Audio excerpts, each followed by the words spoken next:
he talked about the Jews. He talked about racism. He talked about everything we can. And he's like, not enough. I saw and I feel like people are not giving it the attention that he wants. So I'm expecting another more extreme stuff. Everything cannot happen to you, can you? Everything cannot happen to you. You didn't suck it up. Let's sit down. He just wants, he wants.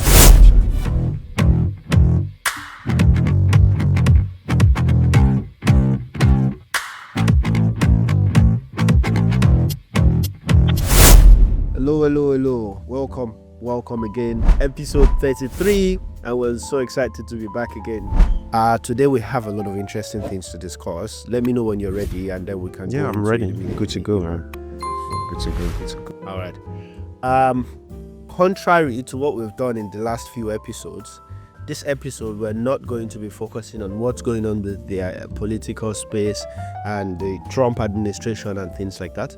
For this particular episode, we'll focus more on much more generic, non-time sensitive topics that are still very important, that we think we can add a little bit to the conversation, share our opinion and our thoughts, for just the one sole goal of having a conversation about it. So everything that we discuss in this episode, it's not a question of right or wrong. It's not a question of this is how everyone sees it. This is really just our personal opinion and our perspective based on our experiences. But before we go there, I think it's also important for us to talk about some of the things that, considering that on this pod, Ibra, we have tried to be very objective in looking at what the Donald Trump administration has been doing. We have tried to be very objective about what Donald Trump has been doing. And it seems like in recent days or in recent weeks, Ibra, I have to confess that at first I thought they had a strategy. At first I thought they had very clear intentions of what they want to achieve. But in the last 2-3 weeks, it now seems like they really don't have any sort of clarity on what they are trying to do. And honestly, at this point, I would like to stay away from it to an extent because I'm a bit confused. And to an extent, I'm also a bit disappointed in the administration already. Not like I had any expectation. Again, I'm not American. I don't live in the US. But just looking from outside and trying to give benefit of the doubt to every administration that comes in and say we have the interest of the people in mind, I'm actually quite disappointed at the Trump administration now. And I'll tell you my reason. You tell me what you think. The first thing is how they are handling immigration policies, right? Quite a lot of the things that they have done with immigration, I think it's not bad. They are trying to secure the southern borders, trying to improve the chances for people to actually get the American green card by selectively choosing who they would prefer and stuff like that. I think it's not a bad idea.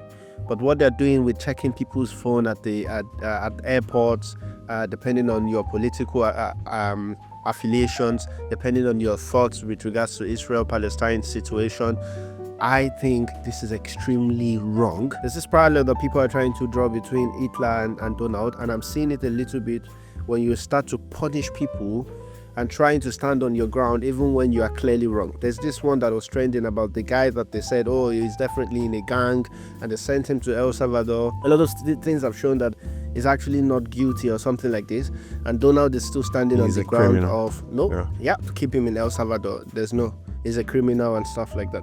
And I find that very distasteful. It's a disgusting, and I have to be honest, it's just plain out terrible. And I think some of those actions that he's doing, also what he's doing with the whole trade thing, and just, we haven't updated this, but the tariff went up to 245%, and they're doing so many other things that it doesn't seem like it's now for the benefit of the American people. It just seems like it's about Trump's ego and his dislike for China.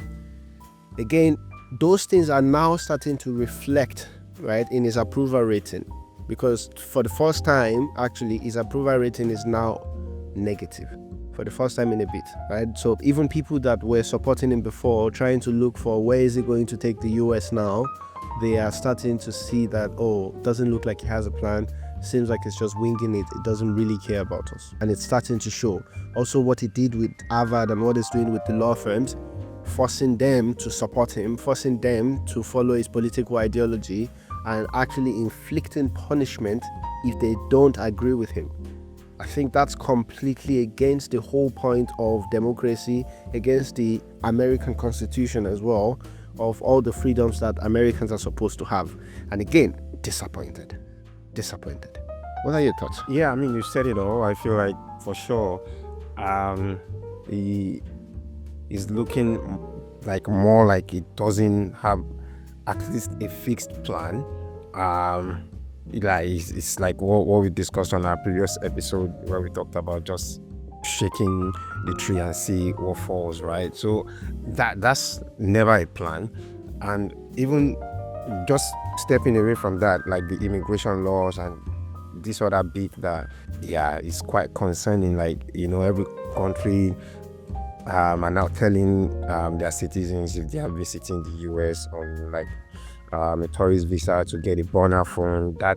That's insane to me. Like, you are coming to the US, that is supposed to be the the country of the the free people of the free world, right? Exactly, the land of the free, so, right? Like, they're telling them don't go with your phone because they're gonna like ransack your bag and just. That is interesting because if this was another country, right, US would be the first to step in, like, oh yeah, you can't be violating people's rights, like you can't. But these are the things that has been happening in the US since Trump took over, right, or at least resumed his administration, because it's really sad that he's going about everything he's doing, and I feel you can almost really tell that even internally, especially with him and Elon, I would argue that they are also not agreeing on a lot of things lately. It seems like that, and especially the trade one. So you can already see they also have internal struggles when it comes to the direction they are going, and I don't think most of the things he's trying to do, I don't think they would work. Not if you're trying to go about things the way they are doing it right now. And I've said this before also, like, you can run a country like a company, right? And which is what they are trying to do. And let's just see how everything turns out. Yeah, but I'm also super disappointed. Yeah, even if the idea is running the country like a company, I think it's still failing. And this is why Elon actually called Donald's trade specialist, the tariff specialist, a dumb guy that doesn't know what he's doing. Because it's just all over the place. Yeah, it's just we're curious. Our listeners will be very interested in what your thoughts are, and maybe we should actually think about putting up a poll on what the people that actually listen to us now feel about Donald Trump. But anyways, that's not the focus of today's episode. We just wanted to mention why we won't be going too deep into whatever, because it's all chaos now. Now we're going into the more serious / interesting part of the episode, and our next section is for us to share our personal opinion and perspective on very common stereotypes. We're going to start on stereotypes that we can talk about from things that we have directly experienced, which will be the common stereotypes about Nigerians, as we are both Nigerians and we lived in Nigeria for quite a bit. So I'm going to list them out, Ibra, and then you tell me what you think, if this is true or not, and then you tell me your reason. In some of these stereotypes, it could be that you don't have a yes or no clear answer and you want to rephrase it, or you want to say, well, it's a maybe. The point is, just let us know what you think and explain yourself. And then when you're done, I will then do mine as well. Good to go. The first one, stereotype: all Nigerians are scammers, quote unquote Yahoo boys. And this one is very damaging. What are your thoughts? No, for sure, man. Like, I understand why people would think that, but if there is any black nation that is at the forefront of representing the black community or the black race in the world globally, in the corporate also, I think Nigeria definitely has to be on the list, because in as much as you can say whatever you want to on a lot of Nigerians being scammers and all, for sure I believe Indians would even top the list on the global ranking of like scamming country. Even US American citizens can also be scammers. But I would say no. Like the image or the perception of Nigerians being all scammers is definitely not true. What do you think? Yep, I also agree. For sure, Nigerians are not all scammers. I can understand where the stereotype is coming from. It's not even because we have as you mentioned, it's not because we have the most amount of scammers. It's not because majority of us are scammers. It's just because we have had history of some scammers that are very loud. And this will fit into the next stereotype as well that I'm going to mention, because Nigerians are flamboyant people. Let me put it this way. So the ones that are scammers might be louder than the scammers in India, might be louder than the Pakistani scammers, might be louder than the American scammers, might be louder than the British scammers. And then everything. I mean, in fact, there was one scammer that was arrested, an old man, like 78 or 73 or something. That's a white I saw that. American man pretending Yeah, to I be a saw that. Nigerian prince. Right? And so, in fact, in all those things, there are definitely people that are not Nigerians that have been lumped together because maybe it's the format that some of the scammers have used and it has worked super well. Because Nigeria, again, if you watch Coming to America, the Prince of Zamunda, and every time you watch like an American movie of greatness from Africa, it's always a prince or a king coming into the Western world or interacting with the West in some way. So it makes sense as well to, if people are not that enlightened and then you want to use this format, it makes sense to say it's the Yeah. Nigerian prince. Again, Nigeria is the most populated country in Africa, richest country in Africa by GDP. And all this put together, it makes sense as a format. And that has just put us in bad light. But I would say that, as you mentioned, in other walks of life, Nigerians are doing extremely well. And we can start to mention people like Adebayo Ogunlesi, how the wealthiest black person in the world is a Nigerian. I think even the top two, how there's so many Nigerians in the billionaires list because of other things that they do, how we have a lot of doctors, a lot of, I can start mentioning in the fashion world, you know, people that are affiliated with Nigerians.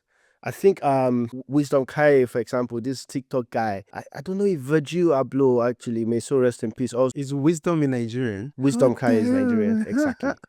Like we're doing, yeah, exactly. I We're didn't doing know great that. stuff all over. Like in different, yeah, you know, when you look at the Yeah. movie industry Everywhere. as well, you have Yeah. Chiwetel Ejiofor, you have a lot of music industry.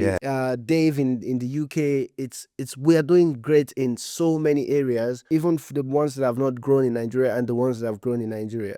And for this reason, of course, that's Yeah. clearly. I wanted to like add to the fact when you were talking about the recent American scammer that was obviously a Nigerian prince in his scamming whatever.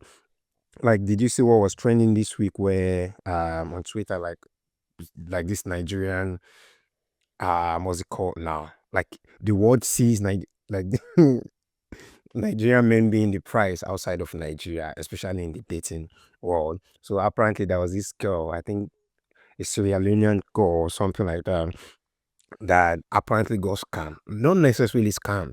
She got pregnant for this wealthy guy that lied to her that he is Nigerian, but actually I forgot I forgot where he's from.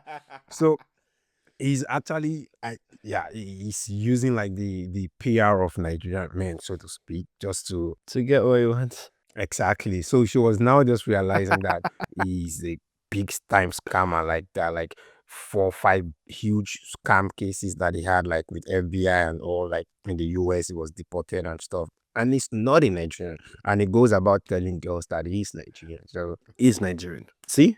Exactly. So for sure, wrong stereotype. But this is not to say that Nigerian scammers don't exist. They do. And when you see them, run. Oh. Because they are probably very smart scammers. Then the next stereotype, Nigerians are loud. They believe that Nigerians are always loud and shouting and aggressive, especially when we talk. for sure. And I would like to make a clarification. Like the Nigerians you would meet outside of Nigeria would be, because I don't necessarily think the Hausas are that loud. But when you're talking about most of us that do travel out of the country, then you're talking about the Yoruba and the Igbos. And I think we are definitely loud people. Like we talk like loud. We talk loud. Yeah, for Yeah. sure. We are loud people. I'm not gonna deny that. Yeah, yeah, I agree with that one because I mean, and I agree with the distinction as well. There are tribes in Nigeria, or let me not even call it tribes because it's really reducing Yeah. how massive they are. They are nations that is part of the Nigerian nation that have very huge differences from each other. And the northerners tend to be a little bit less loud. They tend to be quite silent. They don't even speak with their full mouth just because of the language as well. They are not as loud. They might sound a bit aggressive, but definitely not loud. Yorubas, where myself and Eva, where we're from, we are definitely we speak boldly. Like we speak with everything deep down. Igbo people, I think, as well, are quite vocal and loud. I even saw a very funny video of a white person in a black party, I think a Nigerian party, and saw people talking to each other and he thought they were fighting. And he was like shocked, like, why am I in the midst of all this crazy Yeah, I think that's the battle? first shock So for for sure, most yeah, women I agree. dating into the culture. That's one thing. If you eventually go to visit your family, for sure, I know that's the number one thing they would be like, what the hell am I into, man?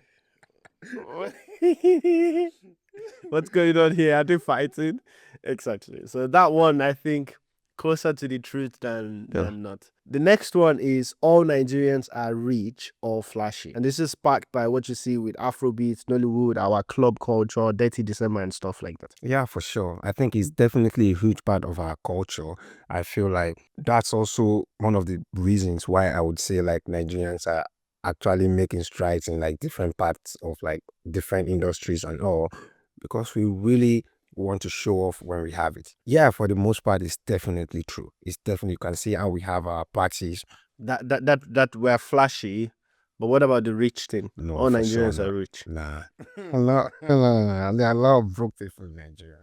I mean, this is a PR, right? You meet a Nigerian man abroad, and you're like, I want me a Nigerian man, even though you don't know if just because of what you've seen on social media, what you've seen in Afrobeats music videos, or what you've seen in Nollywood movies. I think this is something that influences most especially other Africans. Right, so South African ladies, Kenyan ladies, when they meet Nigerians in their country, I even watched a video recently of a South African girl that came out of a club. She was being interviewed, and she got like the option to choose between men from different countries, and she literally said Nigerian, even though Nigeria wasn't a part of the option. And they asked her why would you choose Nigerian, and she's like, hey, what are you talking about? Look at that club behind me. If I go in now and I do something like 10 or 30 minutes or something, I'm coming back out with 2,000 rands at least. And she's like, yeah, say Nigerians, they just throw money at you, right? And she, in her head, think Nigerians. There's a reason for that as well. But yeah, I would say, what do you think? There's actually a story I would like to share also. Like this happened yesterday. So no judgment said this is we listen, we don't judge. Because I would say like last episode I was also talking about this person I was talking to. So I was on Bumble, right? Then I met this very gorgeous Zimbabwean bro.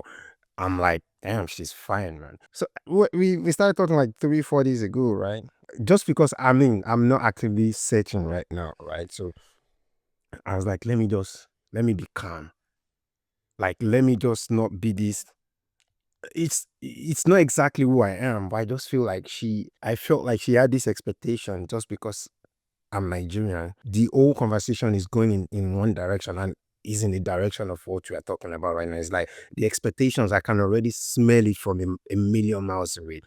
Like, oh, it's gonna be this, it's gonna be that. And I'm like, what if I'm not?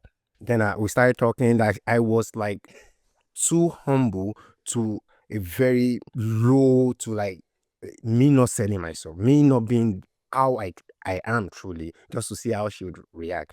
Bro, she stopped. She hasn't responded to me since yesterday, man. I'm like, okay, cool, because she was already saying all this. Like, her first thing was like, what do I do? Like, it's just going into the monetary side of things, and I'm like, selling it really low to let her have this image of me like I'm not nothing, right? Then, bro, And she's like, oh, really? It didn't go well. And I wasn't shocked, man. So I'm like, yeah, okay, I see. So it's a lot of pressure to be Nigerian also if you are not trying to fit in into that stereotype, if that makes sense. It's like too many expectations. Like this is how they are expecting, especially if they've dealt with a typical Nigerian before and you are not that. Yeah.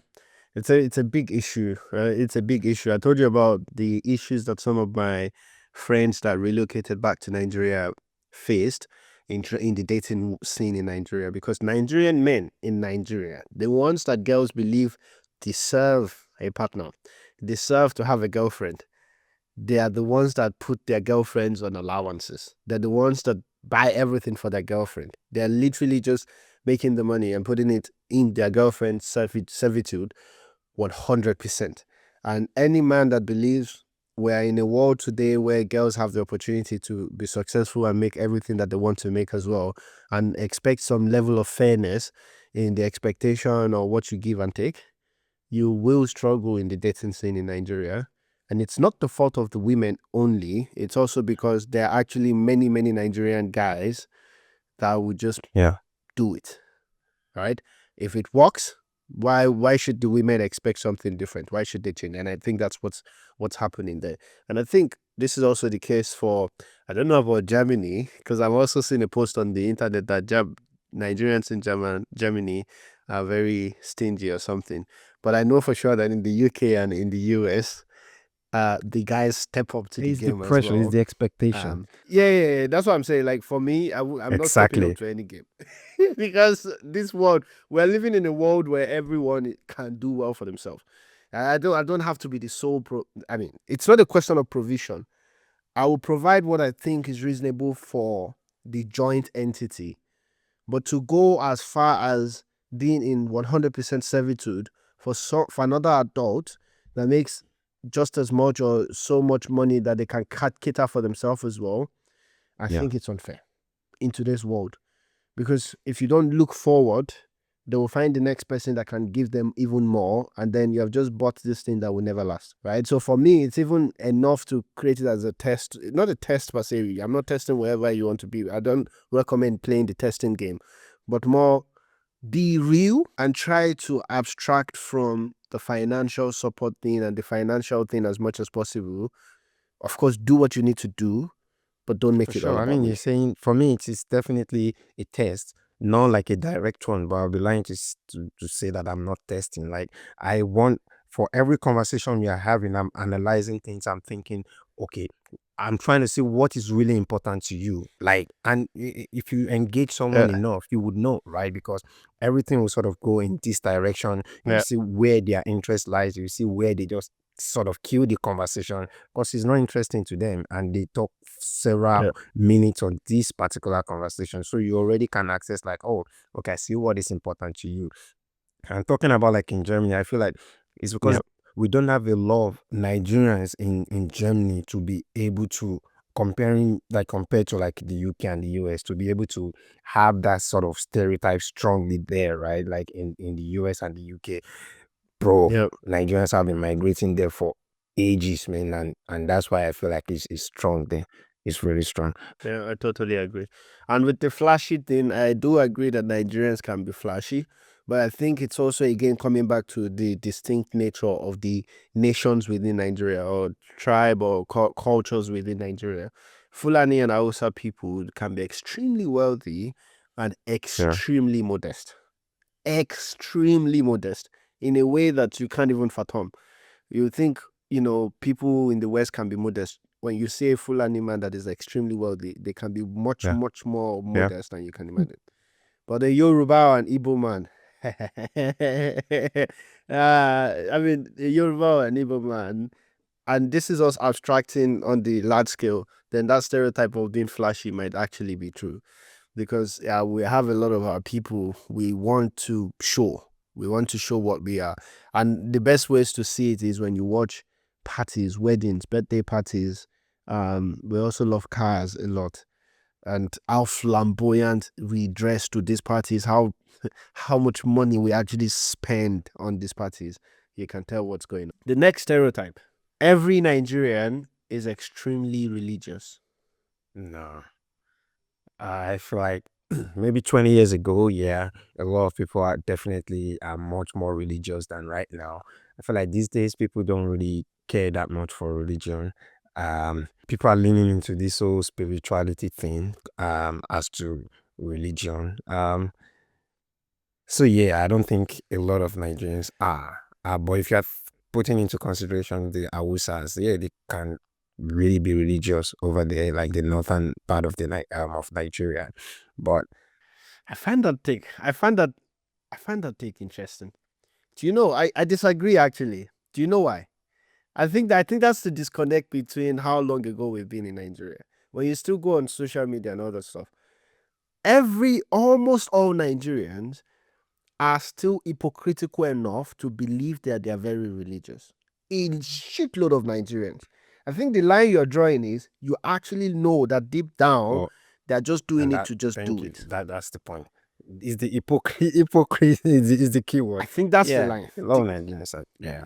Exactly. The hypocrisy is Yeah. this is the key word. But I think majority of Nigerians who associate themselves with one religion or the other, mostly Christianity or Islam. In the northern Nigeria, it's mostly Islam, and in southern Nigeria and southeast Nigeria, mostly Christianity, and then southwest Nigeria, middle belt is a bit of a split between Christianity and Islam, and a lot of Nigerians would we will say, yeah, I'm super religious. You will see it in the number of churches and number of mosques Mm. in this country.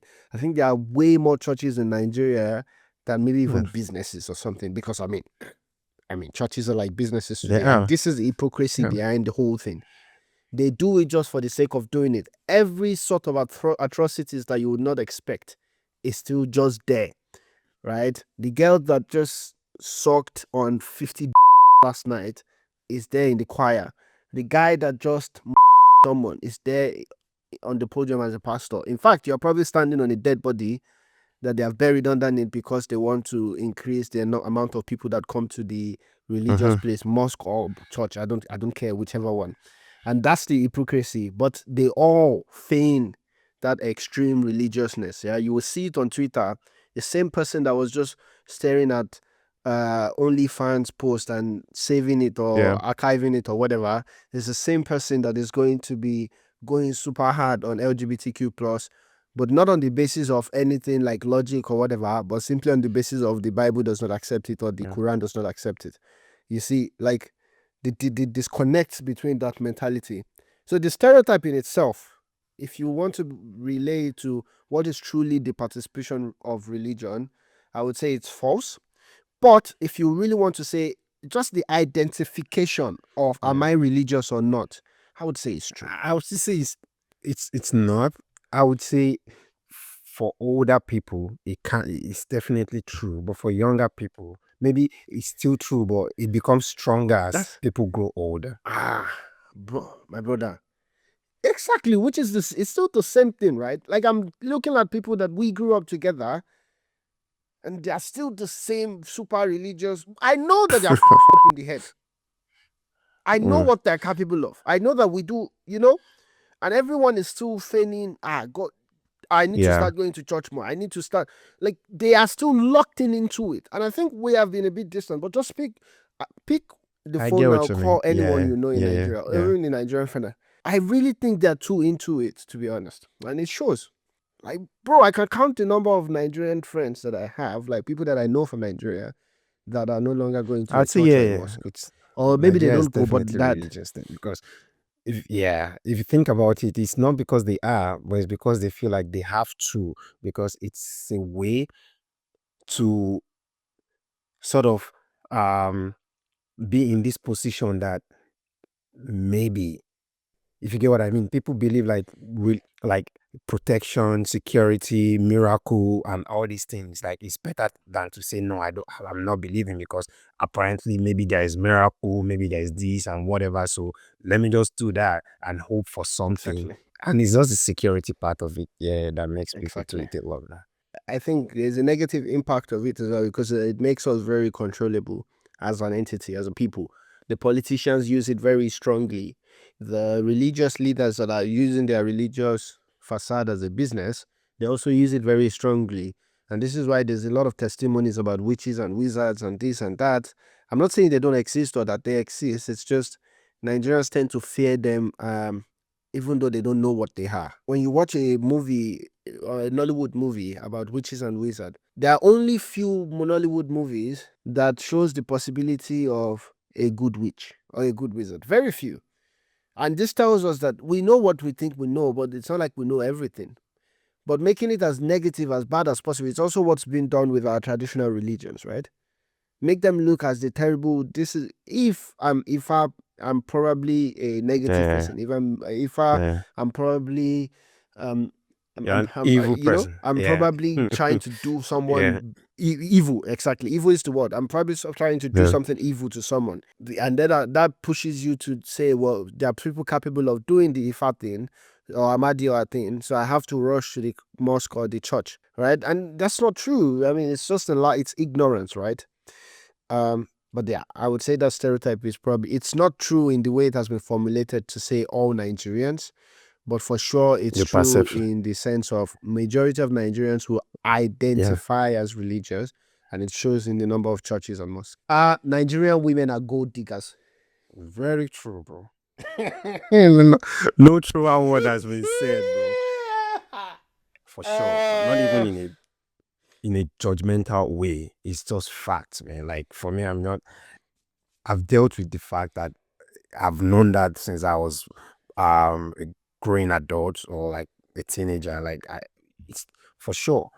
The economy is wired in a way where a lot of women are like that. And if you're looking for any country where your financial status is a huge consideration in how you can access mate or how you can get like women, Nigeria is one of the, and it still goes back to our previous conversation on how we then extend that when we leave the country and all. Funny thing was, I was watching this video of some u- university girls, they are content creators. They were asking a lot of, I think the interview was done in Lagos in different schools.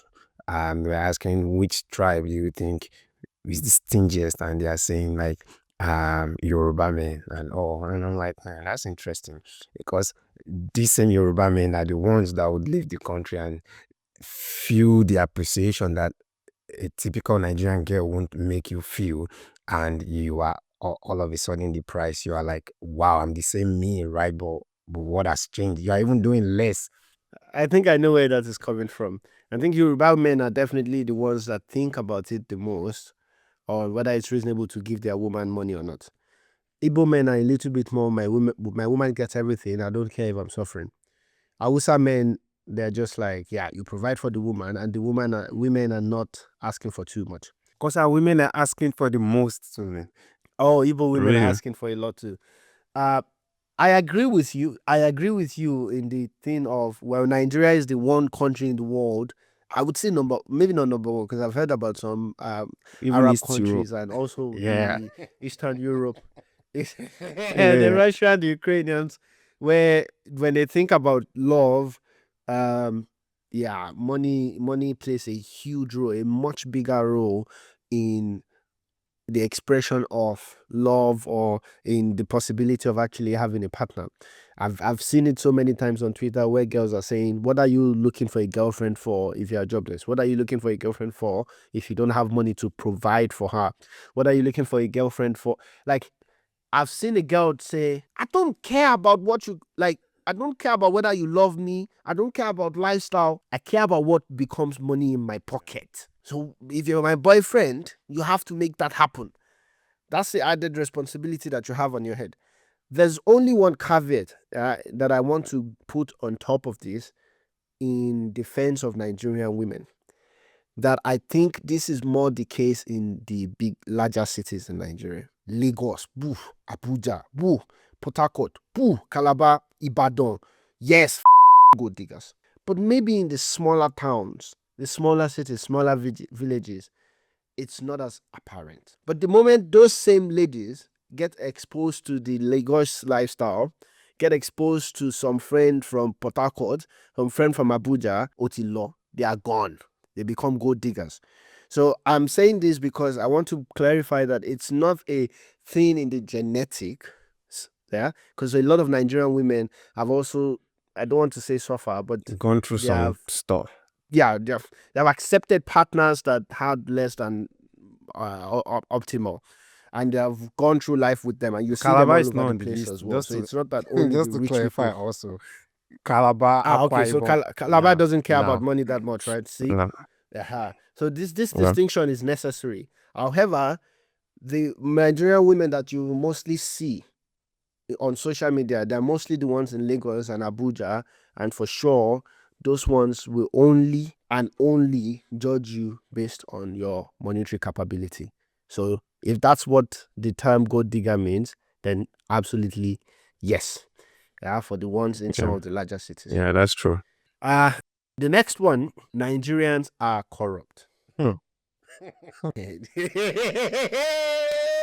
Yeah, Nigeria is definitely a corrupt country. And I'm not just talking about the government. I think when we talk about corruption, we all always think about our government or our economic system and stuff. But as a people, for sure, Nigerians, because our government is a representation of us, right? So it's interesting. People just think, oh, our government is this and that, and you check out the lives of these people, and you still see how corrupt they are. If any small thing happens in the Yeah. country, we are pushing each other to the wall. Like any small hike in like petroleum, people start selling the old ones they got at the old price at the new price just to double their profit. Like we don't really consider each other that much. Like everybody's high is like red just to get to the bag. Yeah, definitely we are corrupt. Definitely. Yeah, I agree with you on this one, to be honest. Yeah, I feel like it's just a question of opportunity. A lot of people will make the argument that, well, the corruption is whether, and this is not all saying it's one person's fault or the other. We're just saying what what our perception is of the stereotype. For whatever reason it is, the propensity to be corrupt is much higher, at least from the way we have perceived Nigerians, at least from the way I have perceived Nigerians. Everything is, you have to calculate 10 times. It's the same reason you can't just set up a business and not be there. Because the people you employ, they're about to finish you off, right? It's the same reason the people that work for the government house, you have people receiving salaries of 300,000 naira per month, still low key being billionaires in Doing billionaire behind the stuff. curtain. With How? 300K salary. Yeah, exactly. Yeah. There's a guy that sells cars now, and he tries to be very sensible. So when he calls the price of the car and other stuff, he'll be like, "This is not." He's an outside guy. This is not for civil servants. Don't civil servants scroll along. I laugh every time I watch the video because I know that there are many civil servants that are buying even more expensive cars than the ones that they were showing, and it tells us what we are saying. It's our sisters, it's our mothers, it's our fathers, it's our brothers, it's our. Again, this is not that all Nigerians are corrupt, but the propensity to find a corrupt individual is extremely high. We definitely have a few people with integrity. It's just not a lot. And many times over, when the opportunity presents itself, people do not disappoint. They play the game of corruption. And a lot of people will make the argument that it's because of the system that we have in the country. Money plays a huge role in how you are respected in society, in what you are capable of doing in society, and it's very difficult to get, quote unquote difficult to get. And for this reason, if there's an opportunity to do it faster, if there's an opportunity to, I've seen people, that Nigerians as well, that did not participate in corruption, but almost more times than not, they suffer for it. Like you hear it more often that he didn't do it, that's why he's not now successful anymore. Because sometimes you are even in a situation in Nigeria, I've heard it in government organizations, where they present the opportunity to be corrupt, and if you don't take that opportunity, you are actually going to get punished, and it can be as bad as getting killed. Where the corruption is now, you have to do it. You cannot be coming here and be Judge Judy. We are doing it. If you are a part of this organization, you have to do it. That's how bad it can get. It's not necessarily peculiar to Nigerians. You might find it in any other country, but for sure I found it in Nigeria as well. Yeah, I mean, I know a few people that left the country. These are not Nigerians. There's this thing called the Nigerian way. of doing things. And for me, it's like the corrupt way. Like, I'm not even talking about the big companies like the Nestle or whatever. I think some of the companies that left going to Ghana for a safer, stable economy to be able to do business. Um, like, these are individuals that they just left the country, like, because they couldn't. They are surprised as how they have to go about doing their business. It's like, no, I just have to write a proposal. No, you just don't write a proposal. You have to know who is in charge of approving the proposal, then to be able to lobby and Mm-hmm. make sure, like, you get yourself a good chance of getting any sort of contract. And this, Exactly. yeah, it's just a terrible way Exactly. of, like, you know, pushing some people out, because some Exactly. people don't have the Exactly. capacity to compete or to be able to um bribe, for example, Exactly. because bribery is one of the biggest thing in the corruption sector. And also, you were talking about um how people of 300,000 naira salary are doing things of billion. Why is it that in most governmental jobs or whatever, you see people even lobbying, like, for a job that you would wonder, like, why are you trying to kill yourself to get this job? Exactly. But they know what is there. They know the kind of money they would control just by being in that position. And it's never about the salary. Exactly. Instead of Nigerians as people to fight for, nah, government, if we work for you, you at least have to do worst case scenario living wages for the least salary earner within the government. No, we are accepting the shitty salary that the government pays because we know that the money will come from somewhere else. And that's what continues to destroy the country, right? Because we don't fight the fight that we should be fighting. Um, a good example is this Gokada situation. I think Gokada was doing really well in Lagos, and for some reason there was some mago that happened, and in one swipe, policy completely Mm. wiped them off. Right, they couldn't run anymore. They had to change Yeah. to a courier business after massive, Yeah. massive investment, employing people, and people that actually worked for Gokada made considerable amount of money, and that tells you the point that if the corruption runs so deep, it's not just government, it's also people working for the government, it's also people working in the private sector. It's just all over the place. So I will have to, again, this is our perception of what it is there. It's not to say that all Nigerians as individuals are corrupt. And interestingly, I have to say as well that most of the times when Nigerians move out of Nigeria, right, move into a different system, I would say there's a 50-50 chance. It's still not the best probability, but there's the 50% chance that that spirit of corruption leaves Yeah. the system a bit. I hate that the fact that it's 50% because we still then do have people that are trying to game systems that they don't even know too much about, right? They come into the other countries and they still try to figure out a way to outsmart the system. Sometimes it's not illegal trying to outsmart the system, but it's a shortcut that if it happens many times, it has to become illegal. Do you know what I mean? And many times it's also illegal. Um, but yeah, it's not that every individual Nigerian. These stereotypes, we have to note that we are not saying that you see a Nigerian and they have to be that way or whatever. Everyone should still be given the benefit of the doubt because for sure we are only talking about the perception of a small fraction, small majority somewhere. And the reason I say this is because, for example, the Northerners used to have the reputation of being Yeah. extremely trustworthy, that you could It's a leave anything systemic to them, thing. right? I don't know if that's the case anymore. Exactly. And this Northern Nigerians, that's even where majority of Nigerians are coming from, right? So if they have that kind of reputation that they can be so trustworthy that you can leave anything with them and they would just, they will always deliver, they will not try to outsmart you. That tells you that it's not the case that every single Nigerian will fit whatever the stereotype we're talking about. Of course, stereotypes are generally wrong, and you should always give everyone the benefit of the doubt and try to actually get to know people. Yeah, just to add to that, like you see, when you say like people will move out and probably adjust, like because it's more like a systemic thing than an individual thing. Because if you were born in a society and that's the way things get done, you just have to sort of adjust to that, or you don't sort of have a chance. So in like the northern part, for example, people don't what's it called now? They don't um not appreciate now. They don't celebrate like that. So it's still like a huge thing if you are like ethical, if you are like trustworthy, because they don't celebrate the other side of that. So like where it would happen is that you must have seen people who goes about doing it like this, and you are rewarded for that. You just go about it. You just feel like that's the way that works, right? Exactly, totally.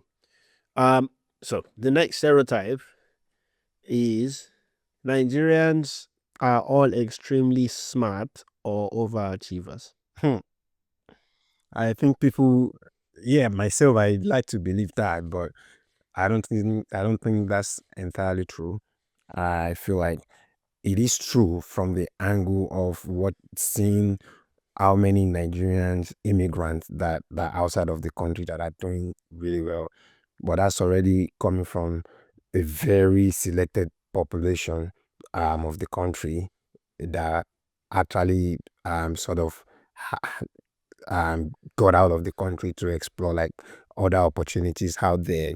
Yeah, you can see from that angle that people, they can be extremely smart, they can be driven and everything, but I don't think for the vast population of people in Nigeria that are Nigerians, not everyone is that.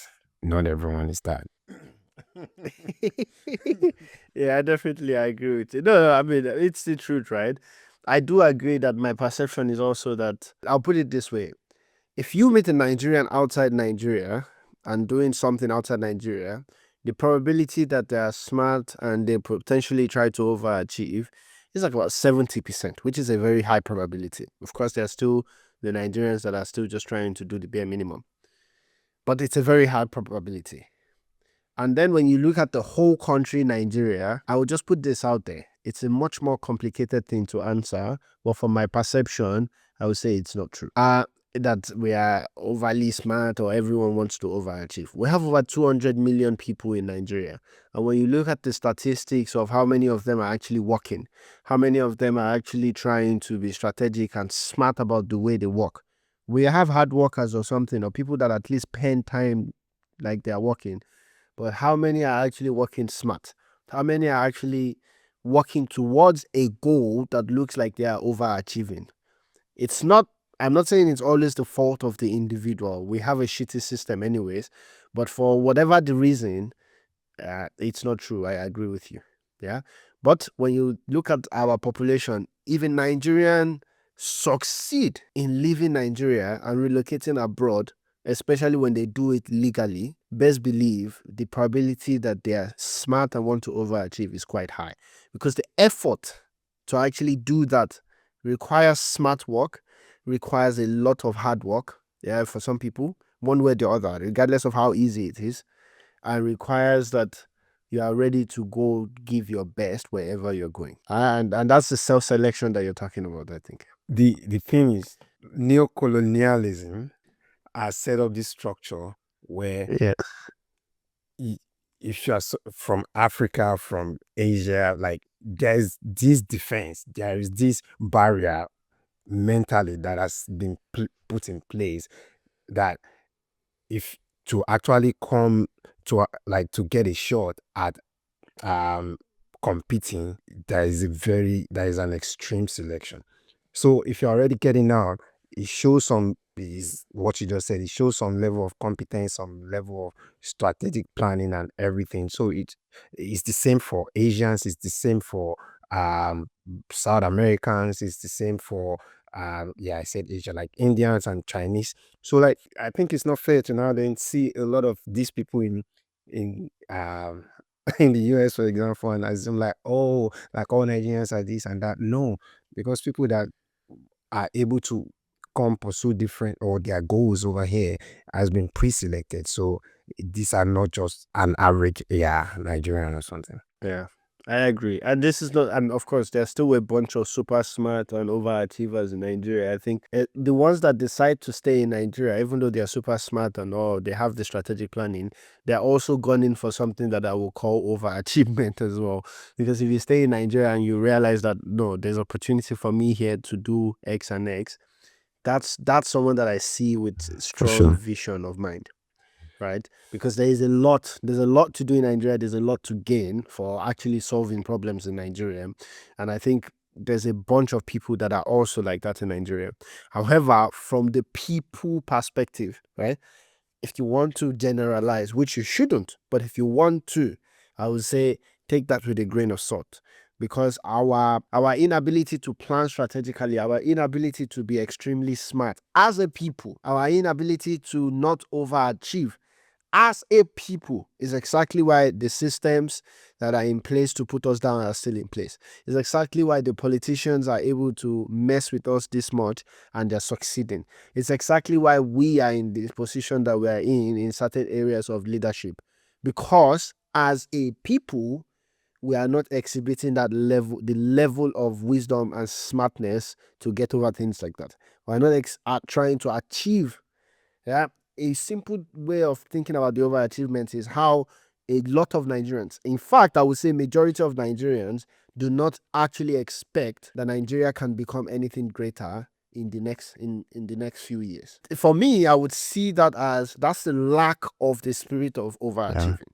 Because in any case, you should shoot that high. Yeah. Do you know what I mean? So for sure, yeah, I would say that you should. I agree with you. We take that with a grain of salt. It's probably not true. Definitely not true. Sorry. The next one: Nigerians are tribalistic and divisive.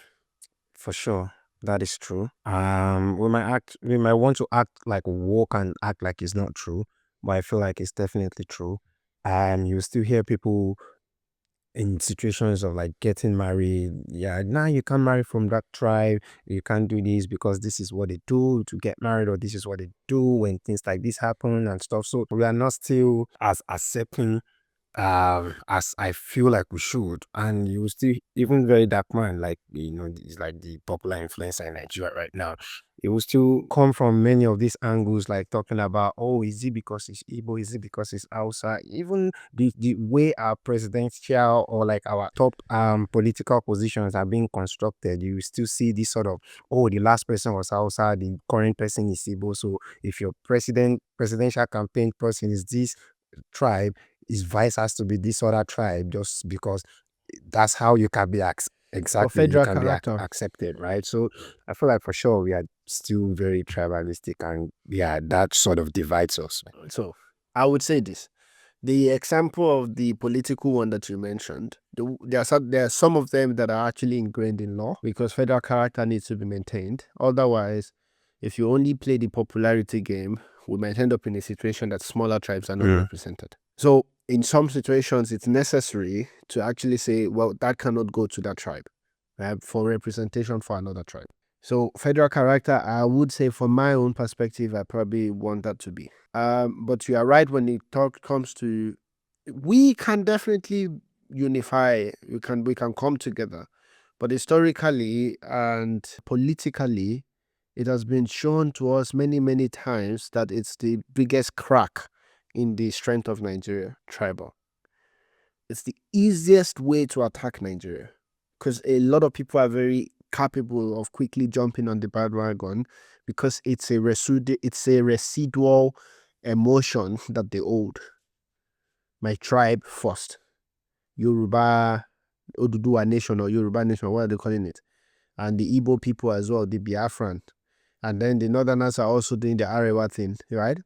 We have these different countries, these different nations within the nation that we have unfortunately not been able to seamlessly glue together. That is still the strongest weakness. I don't know. That's a very interesting way to put it. It's our strongest weakness. It's the easiest way for politicians to divide us. Easiest way for externals to divide us. Anyone that wants to cause trouble in Nigeria just throwing a tone of tribalism, the entire thing will grow by itself. But I feel like it's because it's a real thing. So I do I agree don't with think you. because it's there. Yeah, and that's why I Yeah, say I agree like with you. they don't. Yeah, it's a residual emotion or whatever that they have that it's just so easy to trigger. It's like it's gas all over the hair, and one lighter, boom. Like you can play with it, you can toy with it because we haven't glued together enough for whatever reason, history or whatever, because we just don't manage to glue together enough. And that's where you have these challenges of I'm Igbo, I can't marry Yoruba, I'm Yoruba, I can't marry Igbo, I'm Hausa, I can't marry from another tribe and other stuff. And this one has nothing to do with classism. It's really just I feel like it's tribalism. coming from a place where each tribe believes they are better than the other one. I feel like when you look at it from a Yoruba person's perspective, you'll be like, oh, this tribe is the one or are the ones slowing us down when it comes to this because they are the ones doing this. So it's from my perspective, I think each and every tribe believes that if the rest of the tribes could be like them, we would have a better country. If we could all be Igbo, if we could all be Yoruba from a Yoruba perspective, you'd be like, yeah, we are educated, we are this. And Igbo man, we argue like, oh, we can do business, we try to do this, we are, and also will be like, oh, we are ethical, we are quite, religious, and we are calm people, we are not flamboyant. Like, they don't like the fact that we are loud, and an Igbo man will say, oh, Yoruba people, they are too loud. Also, even them themselves, they are loud, So I feel like it's always coming from a superior place of like, oh, we are better than the other tribe. I think that's the division. Yep, I totally agree with you. The next one is Nigerians always hustle or have multiple jobs. I don't know how to answer this. Do you mean on a global level? Yeah, we I would hustle say, hard. yeah, most Nigerians that you would need, also due to the pre-selection of things, right? They are definitely going to be a hustler. But internally, I don't believe that is true for different reasons. Not because I feel like we had this conversation before, right, about Nigerians being lazy and all. I mean, it's like you could also argue that how many opportunities are people aware of, and this idea of people feeling proud to be able to do some things, especially if they are educated.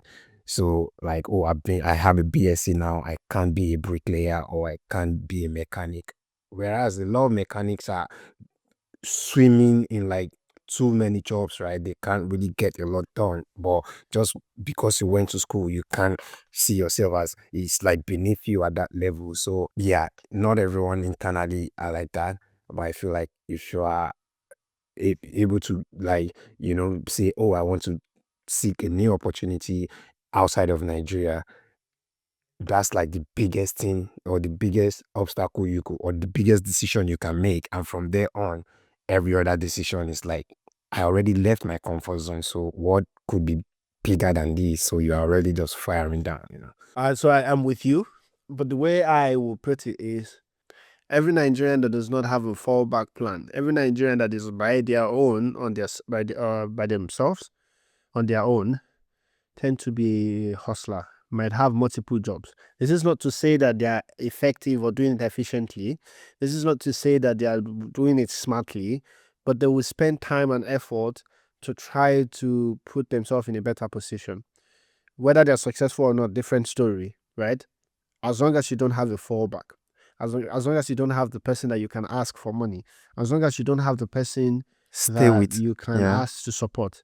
Because we do have that generous and communal nature that there's this expectation of if one person around me is now successful, we can all rely on that person. If one person around now has a big house, we can all go stay in that house. And sometimes it even goes as bad as becoming a very negative thing that some people call black tax, where you have one successful person that now have to look after everyone else. But because we don't have government support in Nigeria, if you are now in the situation where none of that is possible for you, they tend to work hard and hustle hard. Whether they're doing it smartly, as I said, is another question, is another conversation. So for me, I wouldn't say outrightly no, but it's definitely a maybe depending on the condition. As you said as well, for the ones that manage to leave Nigeria, we have already said before that the potential that they are smart and want to overachieve is high, so they will do everything. And this is why you see Nigerians in the US, senior managers in tech companies, and doing 3 jobs at once, and maybe even still add Uber onto it because, well, Yeah. more money, more Yeah. comfortability or something. So yeah, we tend to hustle hard and have multiple jobs. There's also statistics showing that Nigerian wife and women are the ones with the most side hustles in the world. The probability that you just have a wife that works for the government and still has a shop, that works for the and still says so, catering. sells something on the side. Yeah. Even when we were students, exactly. Even when we were students, a lot of the female students, they were doing one thing or the other. I'm selling slippers, I'm selling clothes, yeah, exactly. I mean, it's just that common that we try to do stuff like that. But again, these are the ones that actually think straight and blah, blah, blah. This is not to say we don't have the ones that are just 100% reliant on the person that managed to make something of themselves. And that's a very sad one. And it becomes the terrible, terrible spirit of entitlement that you see. Saw it with Emmanuel Adebayo. You saw it with John Mikel Obi. These are examples of successful footballers that their family became insatiable. There was nothing that could be done to satisfy them. Adebayo, I read from his own story before his mom and his sibling later came out to say that he's a bad person, blah, blah. There was nothing he did not try. Like down to, all right, I give you $1 million now. Give do them whatever. a huge And mansion back in Togo. They still up and still saw him as the bad guy, right? And I've seen how difficult it is for Nigerian families to not see how that can be a bad thing, because they just believe, yeah, they're your siblings, they're your family, you have to help, you have to be there. It's very difficult to actually tell, like, you don't give these people. For me, I'm not even coming from the black tax perspective. I'm coming from the indirect, unseen tax on the person that is being provided for. Because that person might have the potential to be way more. But if they don't face the difficulty and the challenge to awaken that potential in them, they will just be that reliant person. And there is definitely a lot of potential in Nigeria and people in Nigeria that is just left untapped because of this maybe that I have as an answer to this question. I feel like, for sure. I think you summed it up with if they don't have any sort of fallback. I think that's the difference. People will go the extra mile when when you look back, there's nobody. You've got yourself.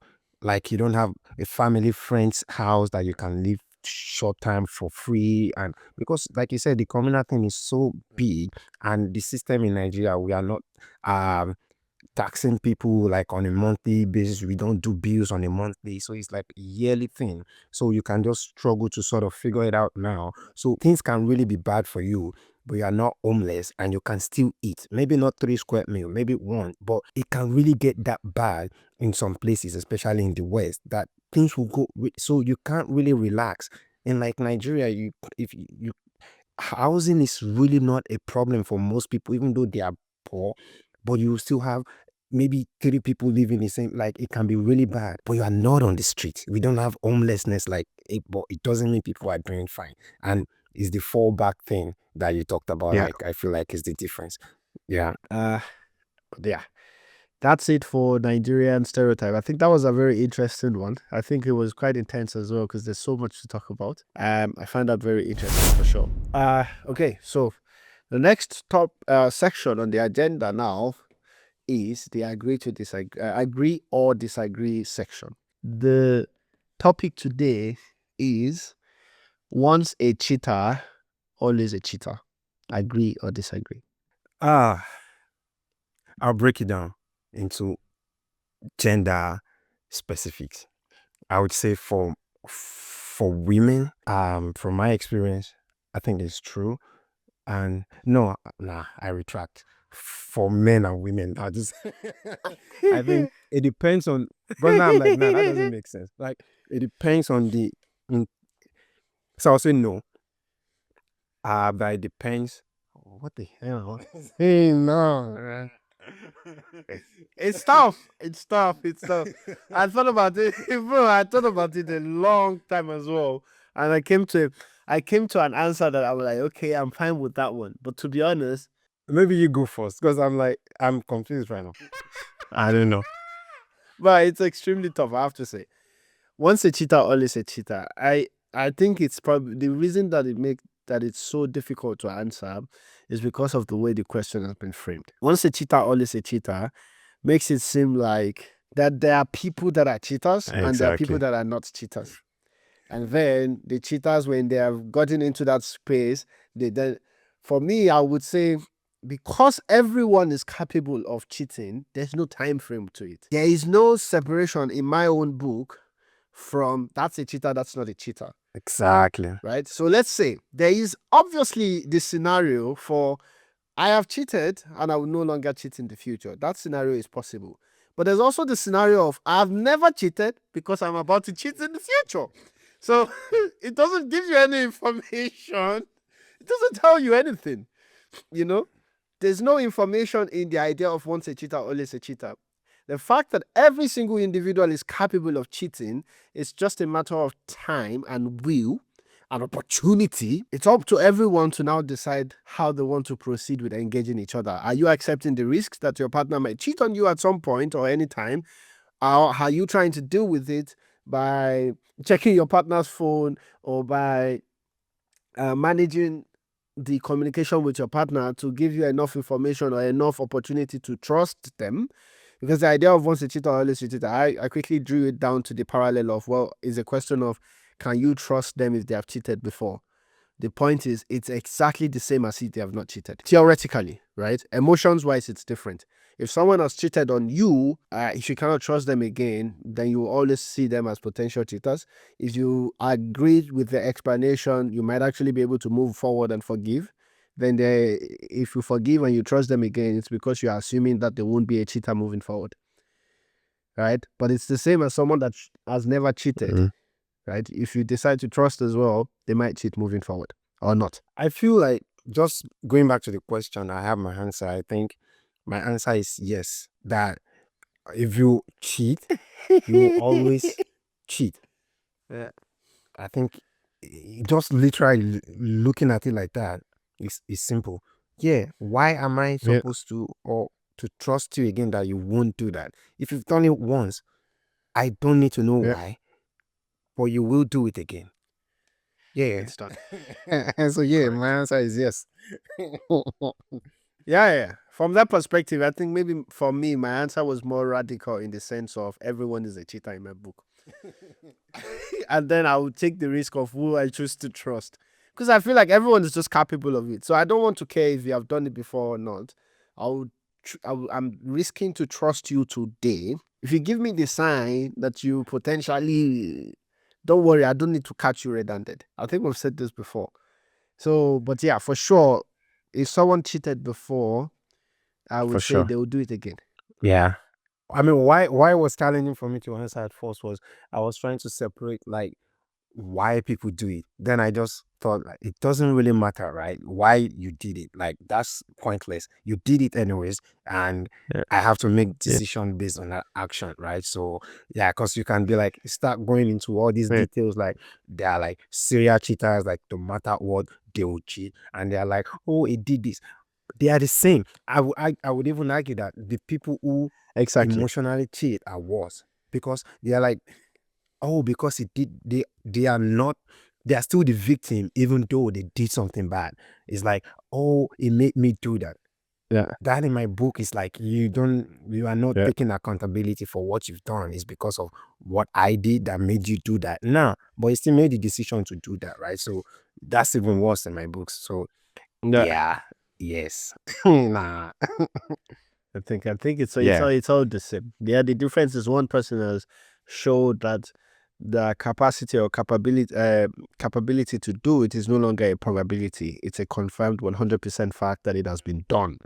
And the other person is, well, you are still saying, well, I know you are capable, but you haven't done it, so I have no reason to doubt you. Yeah, but yeah, anyone that has cheated, just take it. And this is not me giving guidance of if they cheat, you have to leave. The question is again, if everyone is capable of it, who's to say the next one and the next one and the next one will do it? It's just take the information that if they cheat, do not think that you are moving forward on the basis of they won't do it again. You should move forward on the basis of I'm able to take that risk, or I'm accepting that that's what it is. I think the problem is somehow people tend to justify that, and the person that is being cheated on sometimes accept that, and they still take the blame. Or like you've seen several cases where women will be like, oh, because you neglected me, I felt abandoned, but then you made a decision based on that. So now you are coming back and saying, oh, it was my fault that you did that, and now I'm sorry that you cheated. How does that even make sense? Like I mean, I have to say, the angle that you are coming from, that victimhood angle, that lack of accountability angle, that's much more common from a woman cheating than a man. Usually when men cheat, I've seen it so many times. When men cheat, they will accept it with their full chest, apologize if they have to, whatever, but it will never be, I'm blaming the woman for making me cheat. Even when there is a valid reason, when they explain that, but wait, you never let me, you didn't let me smash for 5 years. What do you expect? You didn't let me smash for, you didn't do this, you didn't act feminine. Even at that, they will still know that, okay, but I fucked up. Because if I still wanted to stay with you, I let what has happened get the best of me. But a woman, you still be saying sorry.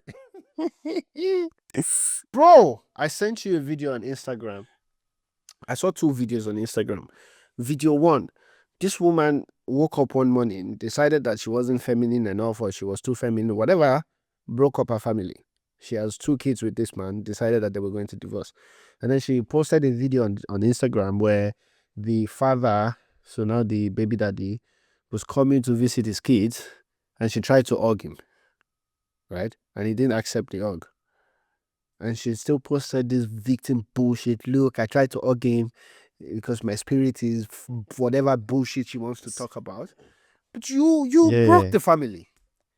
You broke the family out of your own free will, on a whim or a whiff, whatever the that I want to call it. And she still managed to try to be the victim. There's another one as well. I don't know if this one was acted. This guy came in, and his girlfriend was on another girl on girl now. And I don't know if it's because it was girl on girl or whatever. Instead of apologizing to the guy was in the room, and the lady that she was messing around with was telling the guy, like, okay, maybe you should just step out for a bit first. The guy went mad in my house. Maybe I should step out.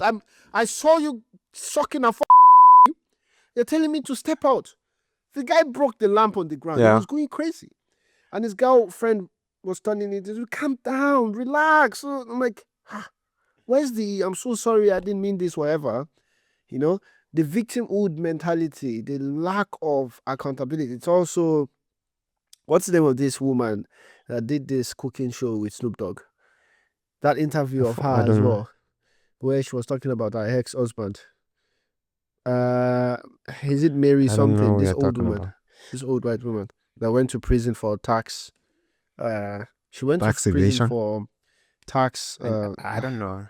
Yeah, something like this. Let me quickly find her name. I mean, just about how you are explaining it now. That was what was going on in my head actually when I was trying to make it gender specific, and I'm like, nah. Like, I know women and men react to cheating differently, but now we are talking about cheaters, right? Like, so I was thinking like, women will try to explain why, but it doesn't really matter, right? You did it. You should just own it, It doesn't matter. Yeah, it doesn't matter. I found the name. It's Martha Stewart. Martha, an old woman. I don't know how old Martha is now. She's no longer a kid, right? You would think she's now a sensible person. There was an interview of Martha. Martha is 83 years old. Keep in mind, 83. You would think she's mature. She has seen it all, right? She was in an interview talking about her old ex-husband, and she went on about he cheated. He was such a this guy. And then the interviewer asked her, "Oh, but you cheated first." She leave that part out, man. It was inconsequential. He was just bro, I was pissed as hell, man. Yeah. He was like, "But you cheated first." You saw how she dismissed it. She was Yeah, but that was defending it. She nothing. didn't even dismiss. She That was was just a little bit defending of it, fun. and that was the annoying part, bro. Exactly. She's 83 years old, my brother. 83. They used to say a fool at 40 is a fool forever. Tells you everything you need to know. But that's not even her being a fool. From my experience, from my little bit of knowledge speaking with elders and all that stuff, that's all her just being a woman. Which I don't know how people would take that, but there's that strong lack of accountability. I've never seen any woman, and maybe a few here and there, but now generalizing, where you would see a video of a woman cheating that there is no caveat of or any sort of but. This is why. It doesn't matter, right? You make it. You could leave if you feel neglected, if you feel any sort of way. You could decide to leave before you do anything. But then you are like, oh yeah, because I don't want to break my family apart. It's complicated for sure, but you still have to own it that you did something that hurts the other person. So but yeah, that's that one. Before we round it up, I just wanted to throw this one in there. Did you see Kanye West's most recent tweet? yeah, I saw it, bro. Jesus Christ. How is it even relevant? So Kanye basically he tweeted about how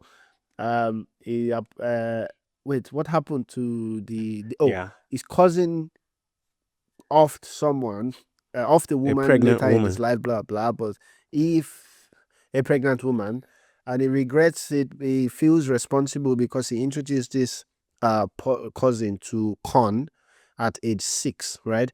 And they acted out some of the things that they watched in the Con. I think he said, "Oh, I've seen Con from my dad's catalog, but the ones that my mom was watching was different."